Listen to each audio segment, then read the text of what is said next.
Thank you, everyone. It's so nice to be here and to honor David.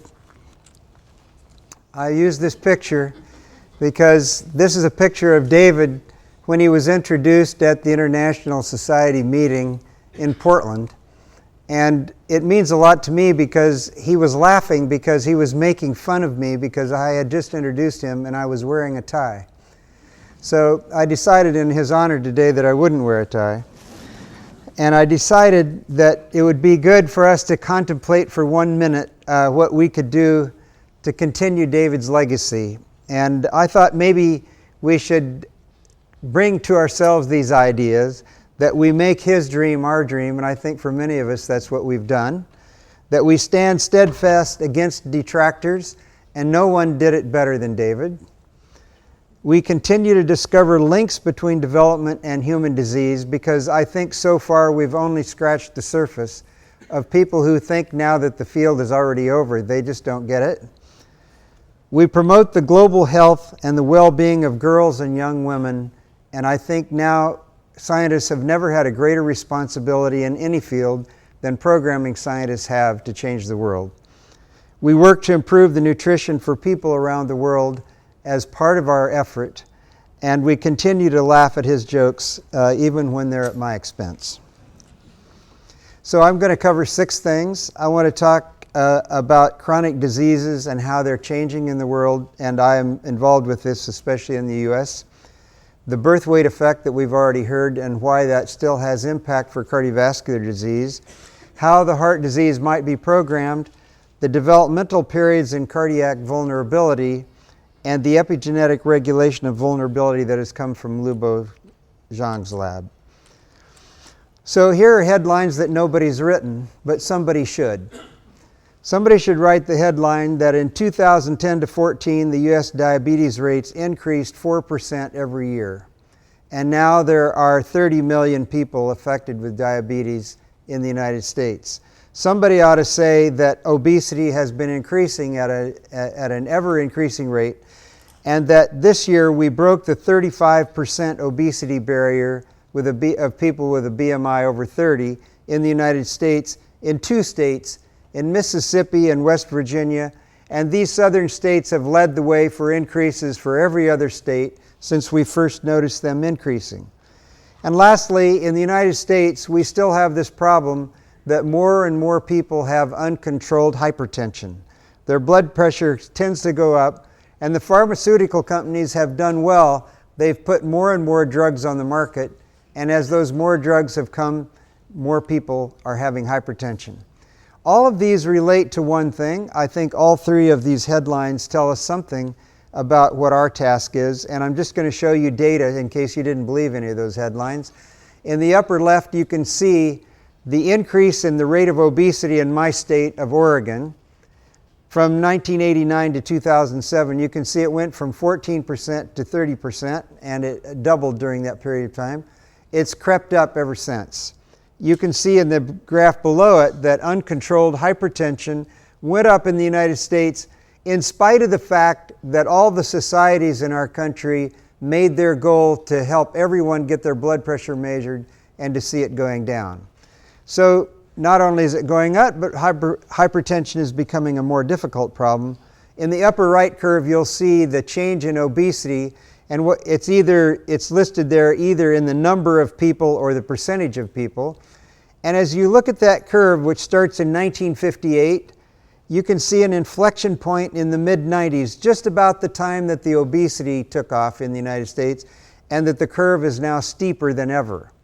So this steep curve now led the CDC to predict that by 2050, 1 in 3 people in the United States will have diabetes. Now you all know that obesity, type 2 diabetes, and hypertension are all powerful risk factors for heart disease and stroke. And officials of our government are trying to think of all ways that they can to stop this precedent and this trajectory for disease.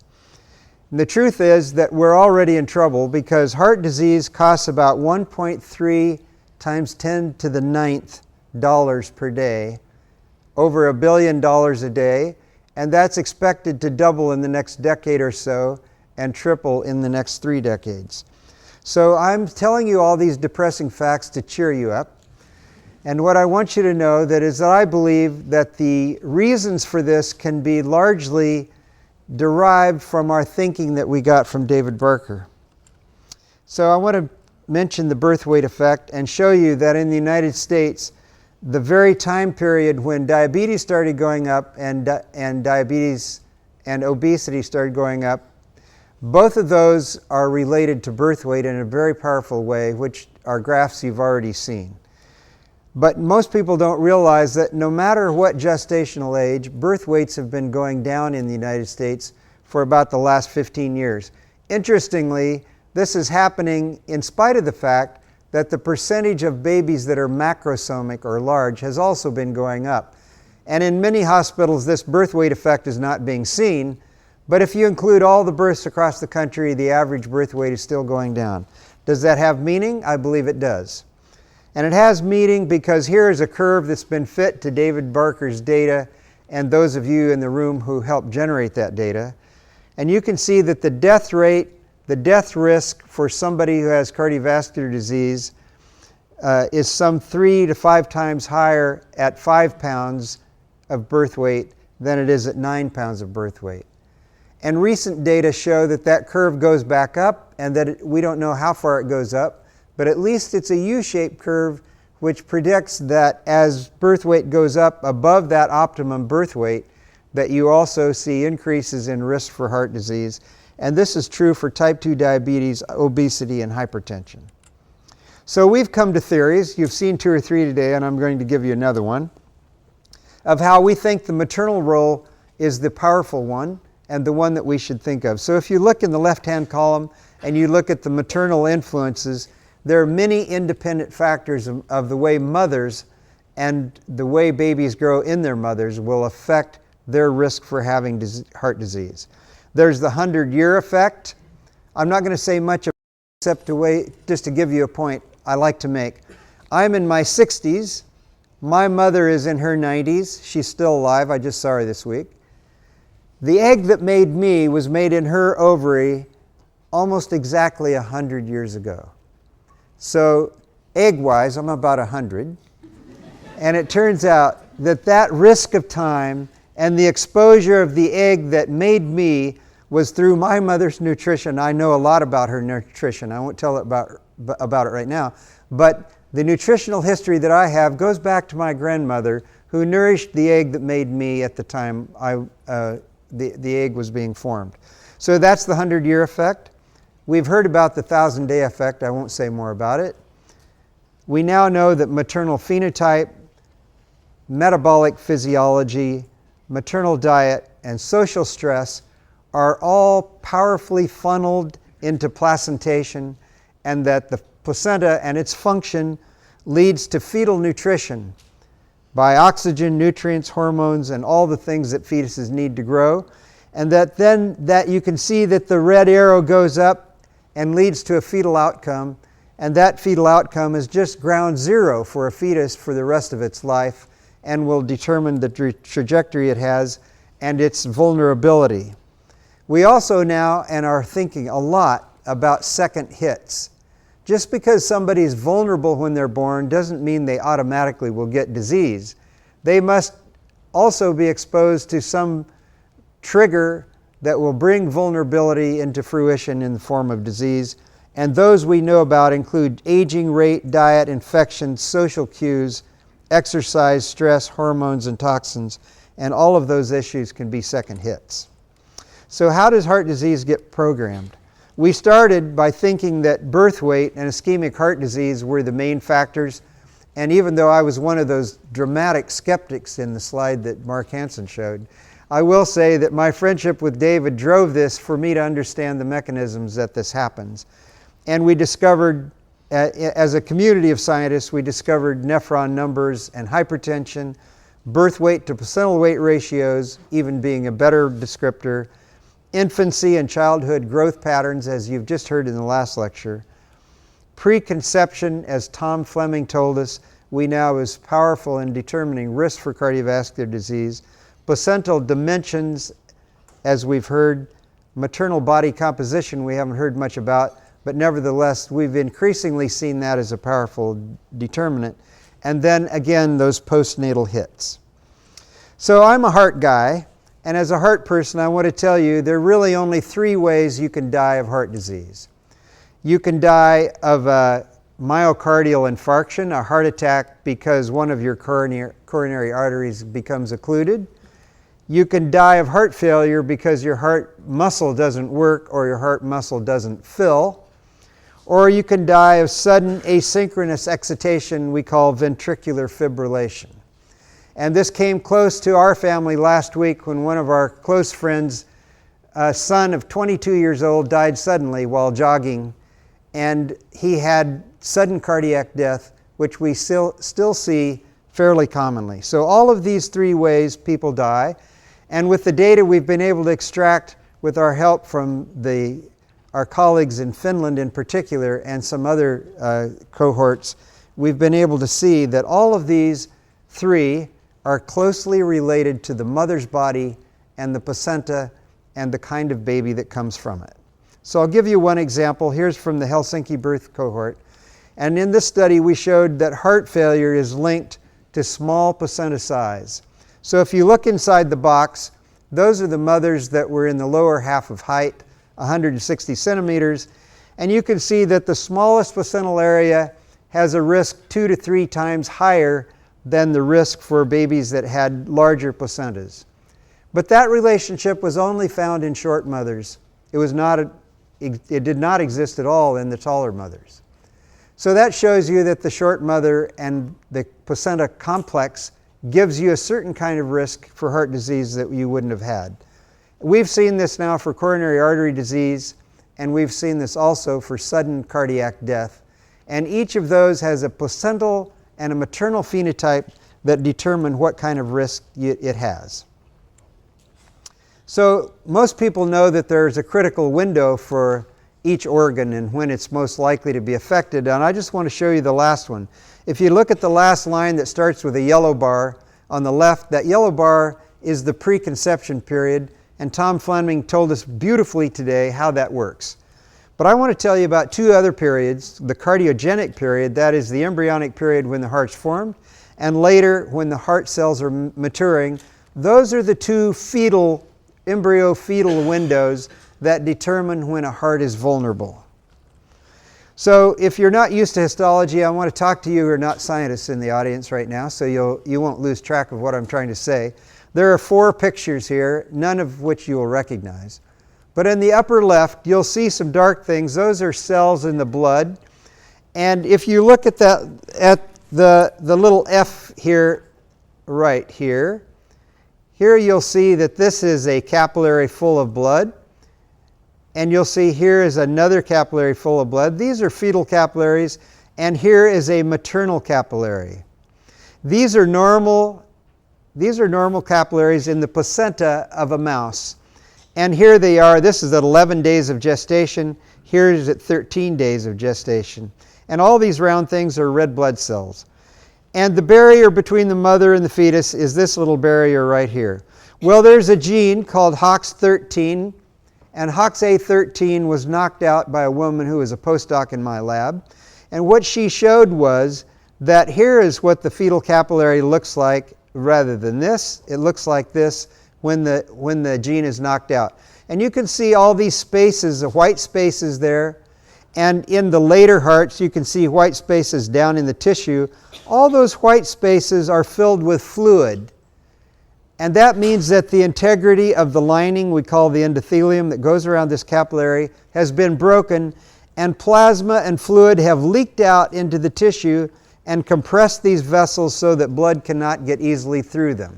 Now, what does that matter? What that shows you is that later, on 14 days of gestation, this embryo right here on the right-hand side will have this heart, and it will die on that day. Inevitably, on 14th day, it will die. Why does it die? It does not die because this heart is missing the gene we knocked out, because that gene is not even expressed in this heart. It dies because the placenta was abnormal, and that abnormal placenta talks to the heart and gives it the kind of load that will lead it to make a thinner wall and have all these spaces in a septum. and it will die. And this shows you a very powerful example of how programming can work, that even the placenta can be affected and can lead to a cardiac death, even though the heart itself is not affected by a particular gene. And we've learned since then almost something about every part of the heart. We've learned that you have to have enough heart cell numbers to have a healthy heart, and in our lab we study what determines heart cell numbers. You have to have a healthy matrix. Here's a heart with all the cells taken out of it, and this white ring here is the heart without its cells, and this is the foundation of the heart on which the cells are built. And this matrix is required to be healthy, and if the mother doesn't get nutrients adequately, it will be shortchanged. Here's a small blood vessel. These blood vessels are affected, especially the number of these vessels, by nutrition. Here's the electrical wiring of the heart, the conduction system. In people who have sudden death, this isn't made properly. And by the way, these people who die of sudden death are inevitably born with mothers that are short, and they have very thin placentas. And their thin placentas predict that they will die of sudden death. Here's the large conduction vessels, the large coronary vessels. What kills people of these vessels that have heart attacks is the fact that the placenta is out of proportion to the mother's size, either too small or too large. And lastly, I want to tell you, if you're a young person in the audience today and you're looking for an untapped area to study, you should study the immune system in the heart, because we know very little about it. And these immune cells, like this big macrophage here, will take up debris from the heart and gives keys to the heart on how it should grow during its developmental phase. We need people to study it because we believe it's powerfully affected during programming. So we've been studying what is it that turns the heart on and makes its cells divide or not. And we've found these hormones called cortisol, which comes about if the mother is high stress, angiotensin in stress, IGF-1 if diet is too high, a high-fat diet, and mechanical load that I showed you from the placenta. They all determine how many heart cells you're going to have when you're born. And these hormones stop it from, that is thyroid hormone and atrial natriuretic peptide. We've also learned that there are indirect effects on the heart, and these include oxidative stress, elevated sympathetic tone. People who are born small tend to have elevated sympathetic tone, and other hormones that affect them. And these lead to hypertension, diabetes, and obesity that will eventually affect the way the heart is made. Now I'm going to tell you the last story, which is the hottest area of science right now in epigenetics. And I've chosen data not from my lab, I have some, but our data are not as nice as Lou Bojang's, who's at Loma Linda University. And what I want to tell you, his heart story, and then I'll be done. Here's a story about a mouse, and these mice were grown in the womb where the mother was put in a big chamber and lived during her gestation with low oxygen. And if you've been to Portland, she would have been raised at approximately the oxygen at the top of Mount Hood, which you can see from my office window. So if that was about the level of oxygen at about 10,000 feet, it turns out that baby rats that grew that way, when they're adults, if you look at their heart muscle, you can see the difference. You can see, even if you're not a histologist, that the stain is darker in this right-hand panel, and that the cells, these long streaks, that these cells are larger than they are in the normal mice. If they were raised at altitude, they had larger cells and many fewer cells. Now, people that are born with fewer cells have higher risk for heart failure. And it turns out that you could see the size of the myocytes were much larger. And what Lubo figured out is that one of the reasons that this happens is because of one gene. And it turns out that this gene is methylated, is chemically altered in such a way that it cannot make its protein the way it should. And if you see this, you can see this black bar is shorter than this white bar. Here's a normal mouse, and this black bar means that the methylation rate was low. And if you see the same thing in the adult. Now what you find out, I'm sorry, I told you that backwards, so I'm going to go back one slide just to make sure you get the story right. What this shows you is the amount of protein that's made by that cell, and the reason it is because the methylation rate was higher. So this gene was methylated, and that kept it from turning on to make the protein. And you notice that it was only happened in the males. The females are not affected by this effect at all. And it persists through adulthood. So my take-home message is that there is an epigenetic effect that changes the genes in the fetus that last through adulthood that make these hearts vulnerable and change the rate they make their cells. So the conclusions that I want you to hear from me today, in case you're still awake, is that birth weight, placental shape, maternal phenotype are powerful programming agents for the heart, that the embryonic and late fetal periods of development are the most sensitive, that cardiomyocyte numbers are determined by a host of factors, and the number of cells a heart has determines its risk for heart failure. The epigenetic factors that drive cardiac vulnerability we now need to understand because we believe that there are many of those. And lastly, David Barker's work has blossomed beyond his imagination, and even skeptics like me are firm, hardcore believers. Thank you very much.